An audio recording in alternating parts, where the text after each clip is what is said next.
নমস্কার, আমি মিতালি।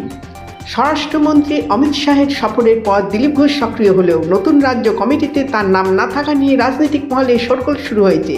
নতুন কমিটিতে সাধারণ সম্পাদক পদে পুরনো মুখ হিসেবে আস্থা রাখা হয়েছে সাংসদ জ্যোতির্ময় সিং মাহাতো এবং লকেট চট্টোপাধ্যায়ের ওপর।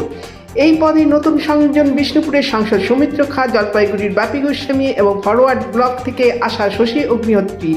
অন্যদিকে গত কমিটির সাধারণ সম্পাদক পদে থাকা অগ্নিমিত্রা পাল, জগন্নাথ চট্টোপাধ্যায় এবং দীপক বর্মনকে সহসভাপতি পদে উন্নীত করা হয়েছে। উত্তর কলকাতার বর্ষিয়ান নেতা তাপস রায়কেও দেওয়া হয়েছে রাজ্য সহসভাপতির দায়িত্ব।